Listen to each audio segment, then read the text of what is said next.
Hello students, welcome to SS academy. जैसा कि आप लोग जानते हैं कि हर बार मैं एक बहुत ही ज्ञानवर्धक वीडियो लेकर आप लोग के सामने आता हूं, चाहे सरकारी नौकरी का सिलेबस हो या सिलेक्शन प्रोसेस हो या सरकारी नौकरी का सूचना हो या कुछ भी हो, या जीके हो, जीएस हो या और भी अन्य जानकारियां हो। किसी भी क्षेत्र की जानकारी लेकर मैं आप लोगों के सामने आता हूं। मेरा उद्देश्य यही रहता है कि आप लोगों का ज्ञानवर्धन हो और आप लोग इससे लाभ उठा सकें। बहुत सारे लोगों का कमेंट भी आता है और बहुत सारे लोग इससे लाभ ले भी रहे हैं। तो जैसा कि यह जो वीडियो है, यह वीडियो संबंधित है एयरफोर्स ग्रुप वाई के सिलेक्शन प्रोसेस और उसके सिलेबस से। इस वीडियो में आप लोग क्या क्या जानेंगे ये जानिए।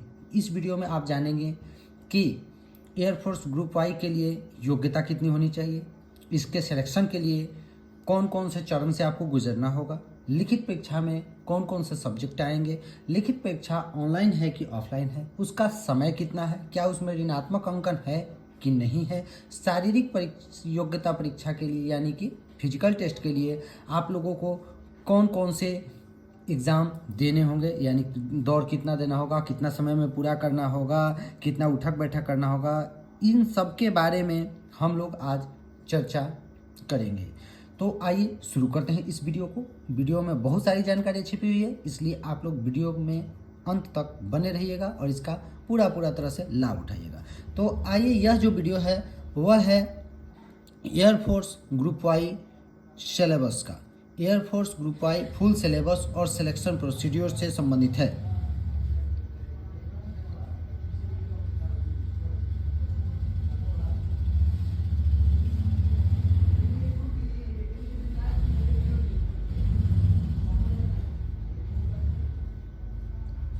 यह video guys air force group Y full syllabus से संबंधित है और उसके सिलेक्शन प्रोसेस से संबंधित है। तो आइए शुरू करते हैं इस वीडियो को। इस वीडियो में बहुत सारे ज्ञान छुपे हुए हैं। तो जैसे कि बताते हैं कि यह पद कौन सा है, तो वायुसेना ग्रुप वाई।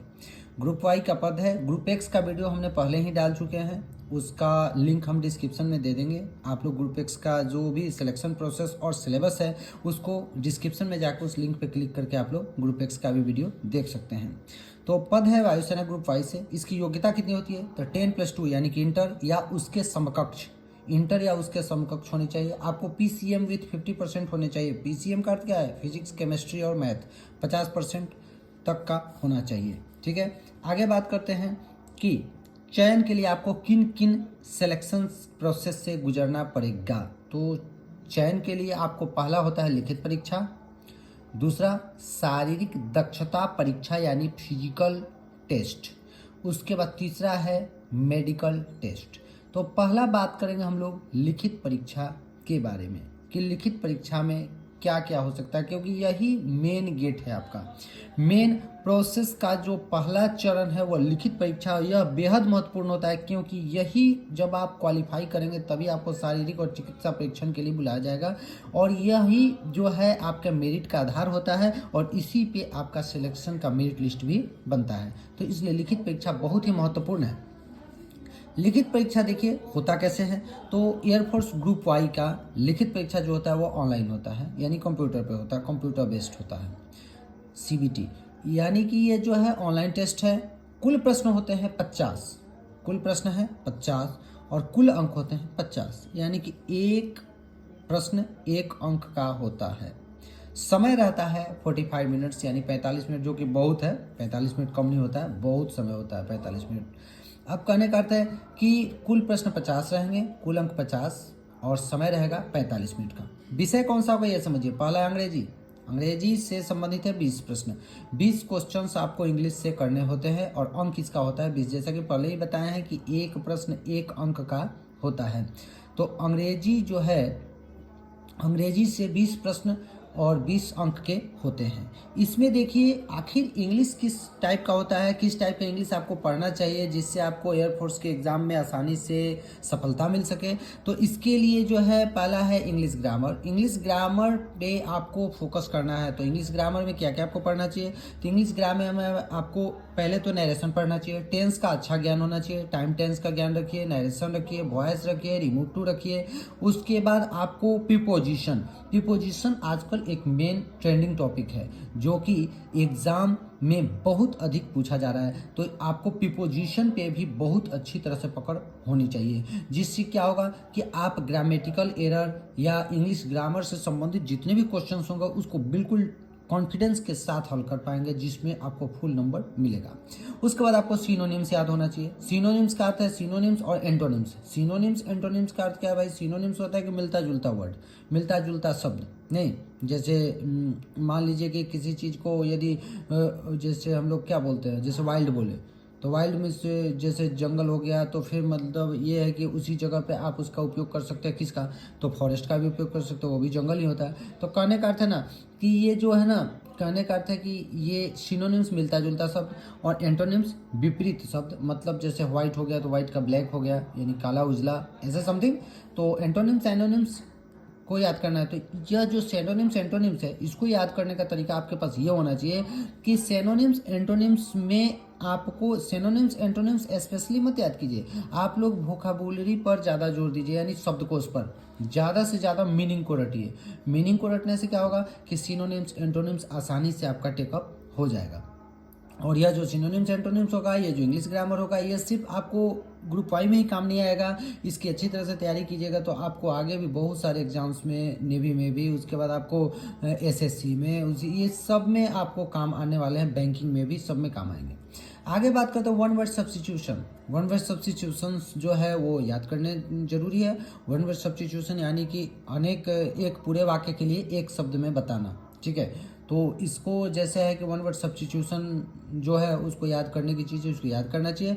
जैसा कि वन वर्ड सब्स्टिट्यूशंस का कुछ मैंने गेस किया है, जैसे 120-21 का है, तो 120-21 वन वर्ड सब्स्टिट्यूशंस मैंने गेस किया है, जिसका सेट मैं अभी वीडियो में डाल भी रहा हूँ। पीछे एक वीडियो में डाल भी चुका हूँ और फिर कंटिन्यू सेट बाय सेट मैं डाल रहा हूँ। तो उसको भी आप लोग देख के और उससे बहुत सारे लाभ उठा सकते हैं और उसको याद कर सकते हैं, अपने नोट्स में बना सकते हैं मेरे वीडियो को देख के। और अपने एक नोट्स बनाइए, उस नोट्स पे बना के वन वर्ड सब्स्टिट्यूशन को याद कीजिए, इससे भी आपको बहुत फायदा होगा। उसके बाद स्पेलिंग एरर। तो स्पेलिंग एरर आप तो तब कंप्लीट कर पाएंगे जब आप मीनिंग अच्छी तरह से जानेंगे, वर्ड मीनिंग याद रखेंगे। तो स्पेलिंग एरर मतलब जो स्पेलिंग कुछ मिस्टेक देते हैं उनको आपको सही ऑप्शन चुन के मार देना होता है। कॉम्प्रीहेंशन क्या होता है भाई? तो कॉम्प्रीहेंशन होता है कि वही एक पैसेज दे देगा, उस पैसेज से 4 क्वेश्चन रहेंगे, उसका आंसर आपको फट से बता देना है। फ्रेजेज, आइडियम फ्रेजेज यानी मुहावरे को, ये सब याद करने की चीज़, इस पर भी जल्द हम वीडियो बनाएंगे। तो अब पहला था अंग्रेजी। अंग्रेजी से 20 प्रश्न थे, 20 अंक थे। दूसरा बात करते हैं अब, दूसरा जो टॉपिक है, दूसरा जो सब्जेक्ट है वो reasoning and general awareness. Reasoning and general awareness यानी तर्क शक्ति और सामान्य सचेतता। सामान्य सचेतता का अर्थ होता है कि ये जीके से संबंधित और करंट अफेयर से सब पूछे जाते हैं। रीजनिंग में होता है कि तर्क शक्ति में मैथ वैथ सब इंक्लूड कर लिया जाता है इसमें। तो जैसे गणित के प्रश्न होते हैं, ये होते कितने ये समझ जाइए। तो जो इसके रीजनिंग एंड जनरल अवेयरनेस के जो क्वेश्चन प्रश्न होते हैं वो होते हैं आपको 30 प्रश्न। 30 प्रश्न आते हैं और अंक तो आप लोग समझ ही सकते हैं, और अंक होता है 30 अंक। मतलब 30 प्रश्न और 30 अंक के होते हैं। ये जो 30 प्रश्न होते हैं ये भी काफ़ी महत्वपूर्ण होते हैं, क्योंकि रीजनिंग में आप बहुत अधिक ज़्यादा मात्रा में क्या कर सकते हैं, मार्किंग कर सकते हैं, और उससे आपको ज़्यादा से ज़्यादा अंक भी प्राप्त हो सकता है सिर्फ थोड़े से मेहनत से। तो रीजनिंग और जनरल अवेयरनेस जो है यह बहुत ही ज़रूरी है। इसमें आपको दूरी, काम, नल जो टंकी वाला जो प्रश्न होता है, तर्क शक्ति में रिलेशन मतलब संबंध, कि कोई किसी का भाई है वो उसका कुछ है ऐसे बताता है। नंबर सीरीज, नंबर संख्याओं को दे देगा, गैप छोड़ देगा कि यहाँ कौन सी संख्या आएगी। मैथमेटिक्स, साइन प्लस ये बताता है, माइनस वो बताता है, ऐसे बताएगा। एलसीएम, एचसीएफ मतलब लघुत्तम महत्तम, प्रॉफिट लॉस लाभानी, परसेंटेज प्रतिशतता, फ्रैक्शन भिन्न मतलब proper fraction, improper fraction, mixed fraction, ये सब जो है ना इससे संबंधित बहुत सारे प्रश्न आपको आएंगे। तो यह जो प्रश्न है इसकी तैयारी के लिए आपको क्या करना चाहिए, तो इन सब को तैयारी के लिए पहले तो बता दें कि इन सब के लिए आपको एक रीजनिंग का बुक लेना चाहिए, और रीजनिंग का बुक लेकर उस पर काम करना चाहिए। उसके बाद एक RS अग्रवाल का आता है आपको एस चंद्र प्रकाशन का, वो जो आता है ना वो मैथ होता है अर्थमेटिक, उसको फुल बनाना चाहिए। उससे सारे जो एग्जाम्स होते हैं ना उनमें आपको बहुत हेल्प मिलेगा। उसके बाद बात करते हैं कि जनरल अवेयरनेस के लिए आपको क्या करना चाहिए। तो जनरल अवेयरनेस के लिए एक पत्रिका लेनी चाहिए, उस पत्रिका को और पेपर को भी रोज़ पढ़ना चाहिए। और पत्रिका का अर्थ है कि जैसे सामान्य ज्ञान दर्पण आता है या प्रतियोगिता दर्पण आता है, उन सबको क्या करना चाहिए, उन सब का अध्ययन करना चाहिए। इससे आपका जो करंट अफेयर्स है और जो आपको जीके जीएस का लेवल है वो अच्छा हो जाएगा। उसके बाद अब बात करते हैं, जैसा कि आप लोग समझ ही चुके हैं कि 50 अंक का मैंने बता दिया क्या क्या आएगा, कैसे तैयारी करनी है ये भी बता दिया। अभी बात करते हैं कि ऋणात्मक अंकन यानी निगेटिव मार्किंग। तो निगेटिव मार्किंग है 1/4 अंक होता है, यानी अगर आप 4 गलतियाँ करते हैं तो एक सही बनाए हुए प्रश्न में से 1 अंक काट लिया जाएगा। तो 1/4 का निगेटिव मार्किंग होता है। पास अंक कितने चाहिए? तो 35 से 40 के बीच में यदि आप मंगाते हैं तो आपका मेरिट बनने की संभावना बनी रहती है। 35-40 कोई ज़्यादा तो नहीं होता है, आप लोग थोड़ा सा मेहनत करेंगे तो आसानी से निकाला जा सकता है इसको। शारीरिक दक्षता परीक्षा में 1.6 किलोमीटर की दौड़ होती है 6.5 मिनट में, 6.5 मिनट में। ये भी बहुत आसान है, सिर्फ रुकना नहीं है। रुकिएगा नहीं तो कंटिन्यू चलते रहिए तो आराम से आप दौड़ पूरा कर लीजिएगा। उठक बैठक होता है, दंड बैठक होता है, यही होता है। उसके बाद मेडिकल का चेकिंग होता है और उसके बाद आपको घर भेज दिया जाता है और तब आपका मेरिट बनता है। तो यह था कुछ जानकारी जो कि मैंने बताया आप लोगों को एयरफोर्स ग्रुप वाई से संबंधित। एयरफोर्स ग्रुप एक्स का वीडियो जो है वो भी मैंने पहले डाला है, उसके भी सिलेक्शन प्रोसेस और सिलेबस को मैंने डाल दिया है। तो उसका जो लिंक है वो मैं डिस्क्रिप्शन में आपको दे दूंगा, जिससे क्या होगा कि आपको बहुत अधिक मदद मिलेगा। इसी तरह अनेक जानकारी के लिए, जैसे कि नेवी का भी आगे मैं सारा पूरा डिटेल्स आपको बता दूंगा। एनडीए का मैंने पीछे ही बता दिया है, एनडीए का इंटरव्यू कैसे होता है, एनडीए कैसे पास किया जा सकता है, उसके भी फुल प्रोसेस मैंने पीछे वीडियो में बनाया है। उसके बाद नेवी का, उसके बाद रेलवे का, लोको पायलट का, इन सब का जो फुल प्रोसेस है और सिलेबस है, कैसे तैयारी करनी चाहिए, ये सब बातें मैं आप लोग के सामने वीडियो के माध्यम से लाता रहूँगा ताकि आप लोग अधिक से अधिक लाभान्वित हो सके।